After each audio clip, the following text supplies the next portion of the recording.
mitzvot à Purim qu'on doit faire. Donner la charité aux pauvres et donner des plats de nourriture à nos entourages. On doit aussi lire la Megillah et faire le festin, le mishté. Mais je vais parler sur ces deux mitzvot-là. Ces deux mitzvot-là, de donner la nourriture un à l'autre ou donner la charité, c'est quelque chose de spécial parce qu'on ne peut pas donner autant qu'on veut. Ça veut dire, il y a un taux minimal. Je dois donner à 2 pauvres ou je dois donner 2 nourritures à chaque personne. Une personne, ça suffit. Pourquoi on a besoin de ces lois-là de minimum? Parce qu'en fait, c'est une mitzvah qu'on fait avec notre cerveau. Parce qu'en fait, Purim, c'est une fête elle a un certain règlement. C'est une fête elle n'est pas en désordre. Parce que des fois, on s'en va à la rue à Purim et on dit, puis il n'y a pas Deloyada, c'était tout balagan, tout le monde est excité. Non, il y a un ordre très très précis à Purim. Et là, je vais vous expliquer quelque chose de très intéressant. Vous savez, on a envie de faire des choses. On a envie de faire des choses, mais la question, d'où viennent ces envies? L'envie vient du cœur. Le cœur veut, volonté. Des fois, le cœur, il veut, il a envie. J'ai envie d'un bon steak, j'ai envie de boire un jus. Après que l'envie se dévoile, je commence à réfléchir avec mon cerveau. Pourquoi? Et j'essaie de raisonner. Ça vient de l'âme animale. L'âme animale, elle vient du cœur. Parce que l'âme animale, elle vient du sang, ou la chaleur du sang plutôt, qui est dans le cœur, dans la partie gauche du cœur. Et là, ça nous influence à vouloir des choses.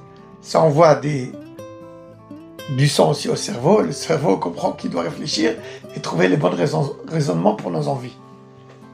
Mais l'âme divine, elle fonctionne autrement. L'âme divine, elle est installée dans notre cerveau et elle raisonne. Elle ne voit pas qu'est-ce qu'elle a envie. D'abord, qu'est-ce qu'on a besoin? C'est quoi le besoin? On essaie de réfléchir. Qu'est-ce que le monde a besoin? En quoi je peux avancer le monde? Après qu'on raisonne, on réfléchisse sur une idée qu'on doit faire, là, l'âme divine qui est dans le cerveau envoie des ordres au cœur de fonctionner, de commencer à s'exciter, à vouloir faire ces choses qu'on a raisonné qu'on doit faire. Et là, on va pouvoir faire ces choses-là avec beaucoup, beaucoup de joie. Le cœur va fonctionner, mais avec l'ordre du cerveau. Voilà. Les ordres des choses sont très, très importants. C'est la fête de Purim. La fête de Purim, on commence par la lecture de la Megillah, Megillat Esther. Si on regarde l'histoire de la Megillah, il y avait un peuple qui voulait tuer le peuple juif, finalement ils n'ont pas réussi. C'est quelque chose qui se répète pas mal dans l'histoire du peuple juif. Qu'est-ce qui est unique à Purim? D'abord, c'est le seul événement où il y avait un décret sur le peuple juif, sur tout le peuple juif, et de le faire disparaître du monde en un seul jour. Et c'était bien calculé. Le décret a été annulé.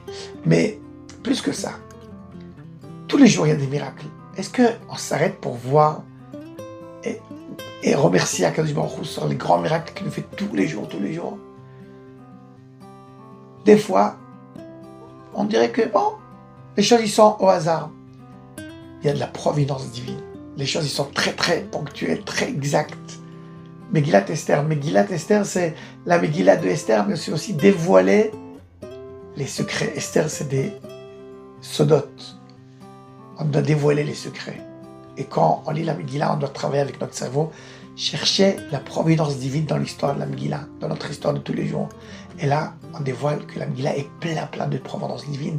On voit les grands miracles et chaque chose est dans son ordre.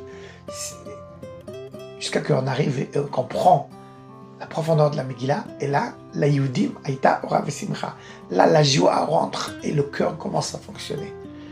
Après la lecture de la Megillah, on va donner la tzedaka, on va donner des plats à nos entourages avec beaucoup de joie et on va faire le festin. Maintenant qu'on a fait fonctionner notre cerveau et on a compris pourquoi on est joyeux à Purim, pourquoi on a besoin d'être joyeux, là on va révéler les sentiments du cœur, la joie et Ad Elohada sans limite. C'est très important cet ordre-là parce que sinon, quelle différence il y a entre celui-là qui boit du vin dans le michté et celui-là qui boit du vin dans un bistrot jusqu'à qu'il ne trouve pas ses mains et ses pieds. Parce que si on dit l'Echaim, dans le michté, dans le festin, on va boire du vin, parce qu'on a compris et pourquoi on le fait. Parce que c'est le cerveau qui nous a fait raisonner et comprendre les secrets de Purim. Et maintenant, ça nous a amené à la simcha sans limite. Là, on sait que ça vient de l'âme divine et c'est pour ça que l'ordre est important. Il y a écrit à Koret, à Megillah, et ma frère de Yatsa. Celui-là qui fait le travail ou qui lit la Megillah, l'histoire de Purim, il ne le fait pas à l'ordre nécessaire. Il n'a pas fait la mitzvah de Purim, il n'a rien compris. Mort, Shalit al-Alev. On va faire fonctionner d'abord notre cerveau et après notre cœur. Chag Sameach, Chaim Lechaim. À vous tous, Bezrat Hashem.